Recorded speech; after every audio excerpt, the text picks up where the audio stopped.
This is a very important story. The important story.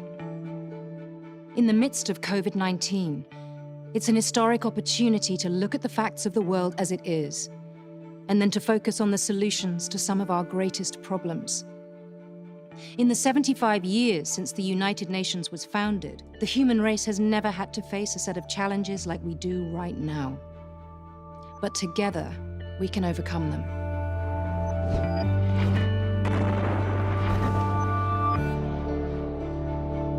It's a myth that each and every one of us doesn't have the ability to change the world dramatically and quickly. There have been enormous shifts in power and behavior to the benefit of all humanity, and it can happen again.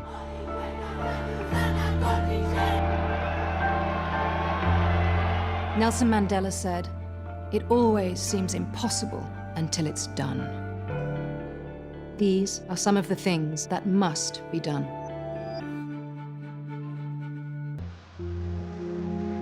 September 2020. The world is still in the grip of a global pandemic. There have been more than 27 million confirmed cases, and more than 900,000 people have died. Billions of people have been in lockdown for months. Lives and livelihoods have been threatened and lost. But as some lockdowns are easing, people are emerging into a different, uncertain world with a new appetite for change. Today, we feel the weight of history on our shoulders. The COVID-19 pandemic has shown how fragile the world is. A microscopic virus has put us on our knees. And that fragility should make us humble. COVID-19 has been likened to an X-ray, exposing fractures in the skeleton of the societies we have built. A world with great inequality, which must be righted. And a world which must win the battle against climate catastrophe. The whole planet is at stake. So this is a moment to recognize that the way we have been moving leads nowhere, and that we need to change course. The lockdowns also showed that our environment itself can change. In the Punjab, for the first time in generations, the Himalayas are visible once again. Lions have reclaimed the roads in Kruger National Park. In Venice, the canals run clear once more.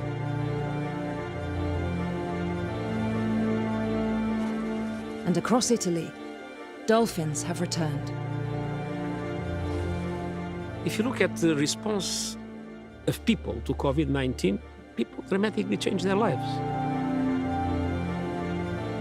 But people have shown an enormous capacity to adapt to new circumstances, an enormous capacity to change the way they live, the way they work, the way they organize themselves. So, change is possible. The problem is political will. It is so decided. On the 25th of September 2015, all United Nations member states signed up to the Sustainable Development Goals, a set of solutions for the biggest problems the world faces. We're going to look at the 4 key areas where we must take urgent action, starting with climate and our planet.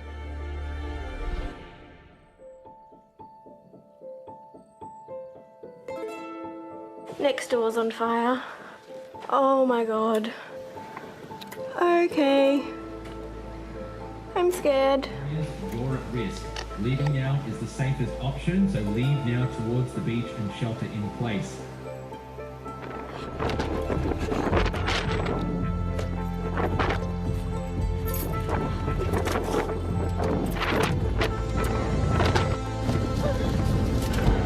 We're going. Clay's just getting in his car. We're out of here, you guys, because the whole place is on fire. Oh my God, my neighbor's house. Okay. Come on, Clay, we need to go. Oh my God.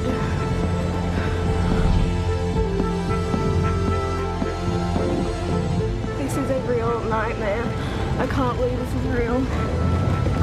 I can't see anything. This is literally not real. This is not real. Oh my freaking god.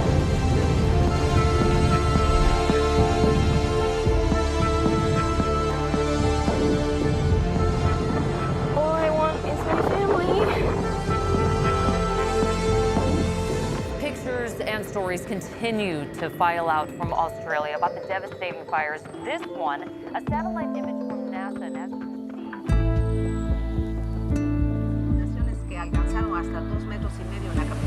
rising death toll and massive evacuation in Indonesia and water swarm Greater Jakarta following the heaviest downpour in more than 2 decades.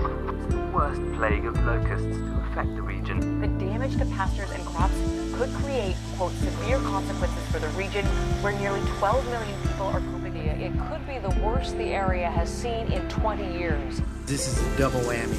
You know, we're dealing with the cyclone and with the exposure to COVID. Well, the fires raging in Northern California have now become some of the largest in state history. More than 12,000 firefighters are currently battling the blazes that have... San Francisco Bay Area smothered by some of the worst air quality on the planet. Valley reaches an all-time high of 100. Delhi on Tuesday recorded the hottest day, spiking above 100 degrees Fahrenheit.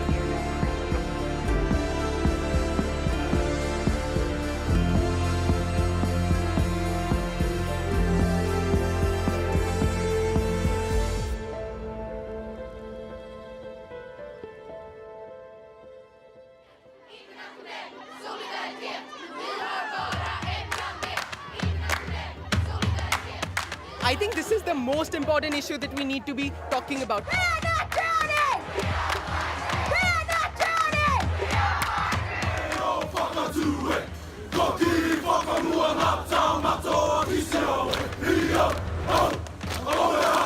Climate change is here now, and it is killing people right now.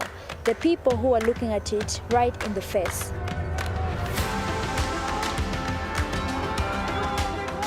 The next 8 to 10 years is going to determine the quality of life for the next 100 to 200 years. We all watched with amazement when exactly 1 year ago, young people from all over the world took to the streets to express their feeling that we're not doing enough about climate change. Today we take a stand for Mother Nature. That we're not treating it like the emergency it is. It's a year later now.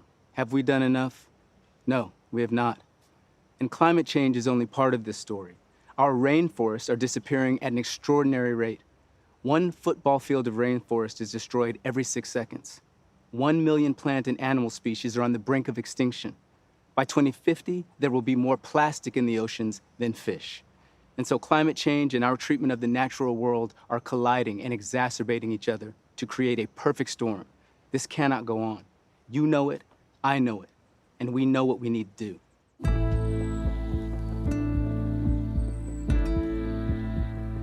We need to reduce global emissions by 50% by 2030. To do this, we need a rapid but just transition to renewable energy. That means an end to the building of new coal power stations and an end to subsidizing of fossil fuels. Government should also shift the tax burden from payrolls to carbon. Taxing carbon rather than people will increase output and employment while reducing emissions. And we need to stop deforestation in its tracks, planting trees instead of chopping them down. We need to think about what we eat and how we produce food, embracing healthy, nutritious diets, sustainable farming methods, and reducing food waste.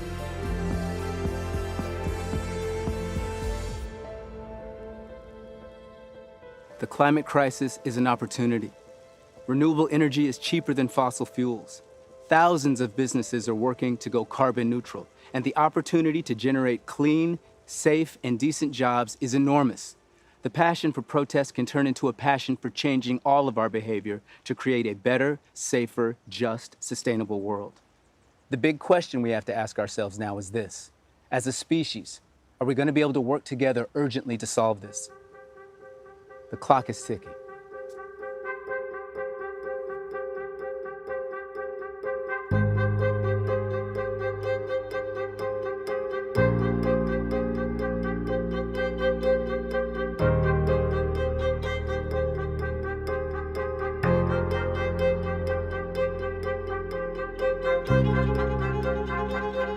Poverty and inequality are universal.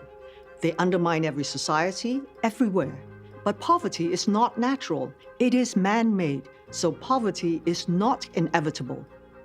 It's an area where the world has made huge progress in the past few decades. Just 30 years ago, there were 1.9 billion people living in extreme poverty, but that number has been transformed. In 2015, it fell to 734 million people. That's over 1 billion people lifted out of poverty. 1 billion people out of poverty is amazing. It was across the world we lifted people out of poverty. Across the world, more kids got into education. It was across the world maternal mortality was reduced. Across the world today, not many people will be left without access to a mobile phone, and what that has done to empower them to access to education, to a livelihood, is huge. But still, almost 10% of the human race is living unbelievably harsh lives.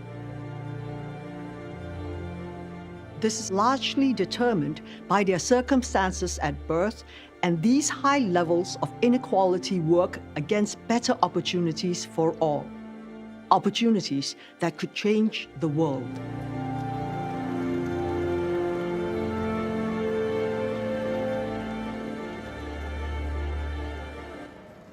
I want to tell you a story about 1999. I used to teach people how to write computer programs. And I had a very, plush office and everything. And just outside of these offices, there was this large, sprawling, urban slum full of children. So one day I tried an experiment. I made an opening in the boundary wall that separated my offices from the slum. And then I fixed a computer so that from the other side of the wall, you could see the computer and a touchpad. On the first day, we saw this 8-year-old boy teaching a 6-year-old girl how to surf.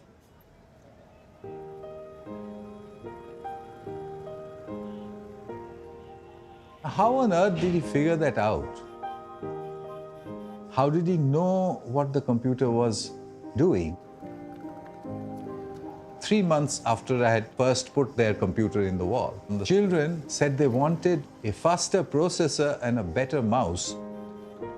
I asked them, how on earth do you know these words? Where did you learn this from? And they said, well, you've left a machine here that speaks only in English, so we had no option but to learn the language. Easy, isn't it? I repeated the hole-in-the-wall experiment for 5 years across the length and breadth of India. In a village 300 miles away from Delhi, one girl is explaining to the other girl what a neuron is. They're just 12 years old. Wow. We have hope. We have an enormous potential of what children can achieve together if we let them. There is potential everywhere. We just have to unlock it. A huge amount depends on where public money is spent. More of it must urgently go into health, into giving everyone a safety net.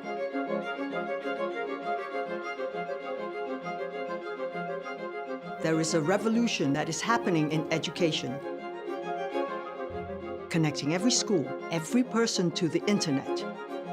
This can be done. The recovery from COVID must lead to an economy that works for everyone. Let's start with tax. We have widespread tax concessions, tax avoidance, and tax evasion, which means that there's so much less money for all the crucial things. Many developing countries are weighed down by historical debts, spending more money on debt repayments than they are spending on healthcare. And then there's the importance of global investment in peace. The peace dividend for the world is immeasurable, and we must break the vicious cycle of corruption and increase the power of the people to keep check on the people in power. A free, independent media and responsible social media platforms that encourage healthy debate. Equality unleashes the potential of everyone to improve their own lives and contribute to the lives of everyone else.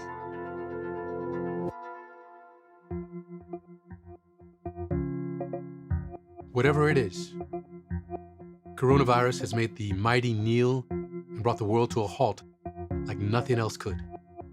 Our minds are still racing back and forth, longing for a return to normality, trying to stitch our future to our past and refusing to acknowledge the rupture. But the rupture exists. And in the midst of this terrible despair, it offers us a chance to rethink the doomsday machine we have built for ourselves. Nothing could be worse than a return to normality. Historically, pandemics have forced humans to break with the past and imagine the world anew.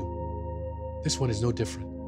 It's a portal, a gateway between one world and the next.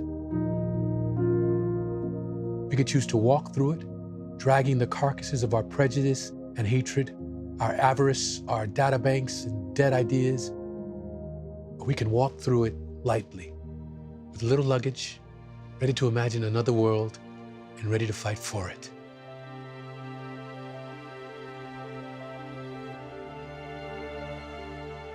After the genocide and destruction of the Second World War, the United Nations was founded.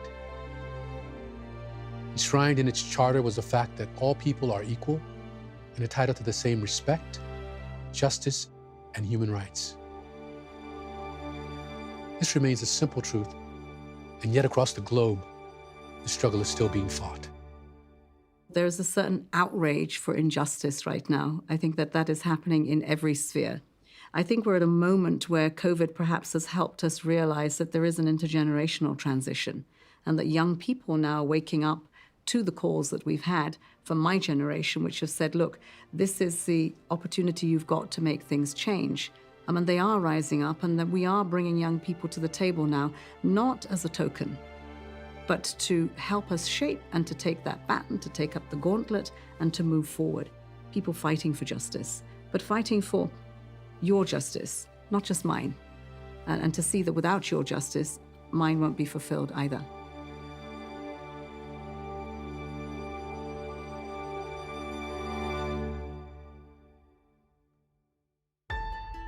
The world knows him as George.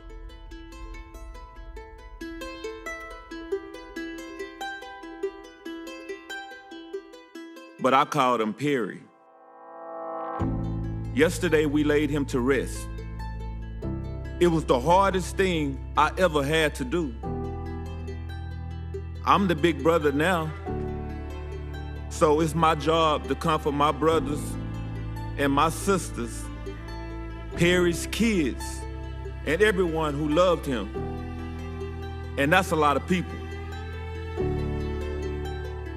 I couldn't take care of George that day he was killed, but I can make sure that his death would not be in vain. To make sure that he is more than another face on a t-shirt, more than another name on a list that won't stop growing. George called for help and he was ignored. Please listen to the call ringing out the streets across the world.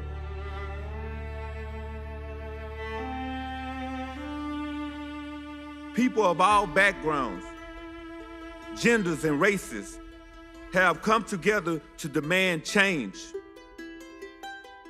The people marching in the streets are telling you enough is enough.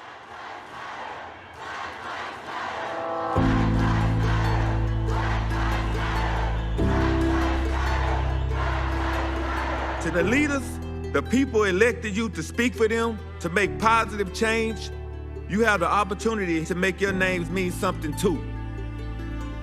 If his death ends up changing the world for the better, and I think it will,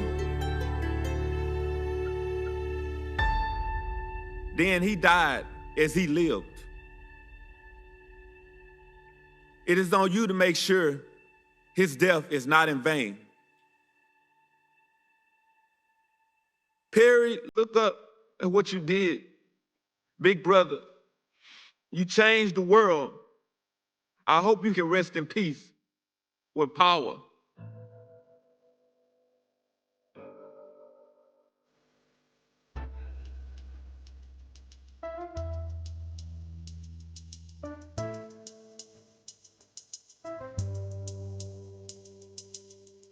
I remember when I couldn't level up. I was trying, but I couldn't level up. It was rough. It said, start feeling like I had enough. Then I contemplate giving up. Yeah. If you're feeling like you can't level up, I'ma make you not stop at all. Because right when you start feeling like you can't level up, that's when you have to shut the devil up. I remember when I couldn't level up, when my money couldn't level up. Doing what I must, I'm like there's always another level up. That's why you always find me looking up. But sometimes in my life, you know, my upper rebel up. I hear about my fights in the club. Every day me try to level up, so me striking them hard, they go hard until I get to God. I'm faithful.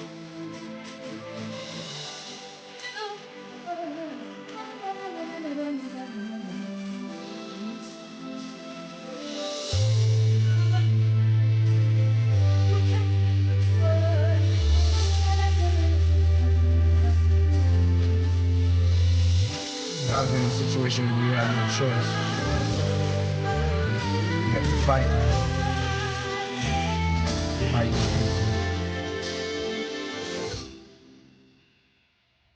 Thank you.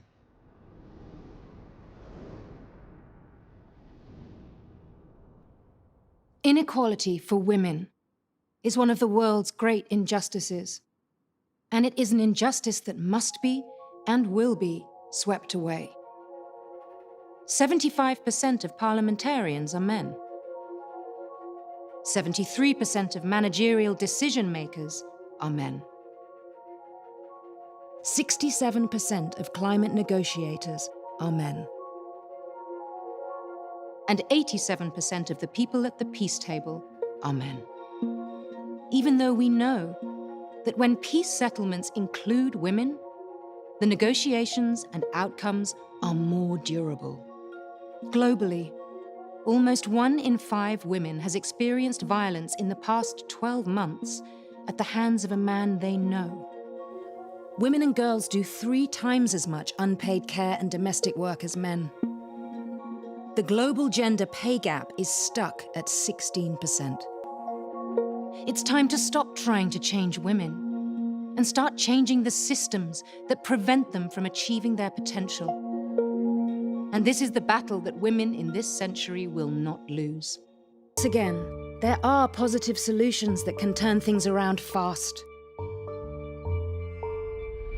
We need more women in positions of power at every level of government. The time has come for quotas that make sure women are equally represented in every country. It's time to make our laws equal so that every woman is entitled to a job and a national identification card and to own property. Women must be able to live free from violence and have the right to make decisions over their bodies and lives, especially in choosing if and when they marry. We must guarantee full access to sexual and reproductive health services and rights. We must provide the money to close the gap in girls' education. And there are important changes needed to achieve economic empowerment for women, from equal access to finance, to ending the gender pay gap, to equal access to the digital world, from mobile bank accounts to digital payment systems and digital education. It just doesn't make sense. Women are half of the population, but society does not treat them as equals. This is a legacy that needs to change here and now. by changing our behaviors, but also by changing laws and common practices across the world. We must all make that happen now.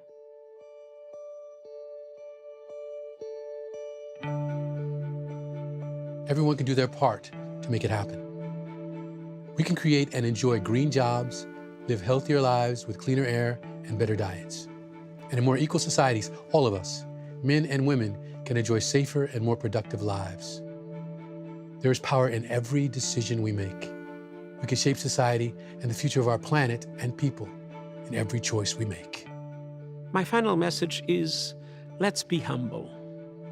Let's recognize our fragilities, and let's understand that only in unity and solidarity we will be able to address them. It's true in each one of our countries, it's true at global level. And let's take profit of the 75th anniversary of the United Nations to think together how better we can organize the international community to address climate change, inequality, pandemics like the COVID-19, and so many other aspects that can only be solved if we join together and if we are able to have one common strategy, one common project, and one common determination in favor of peace, of development, and human rights in the world.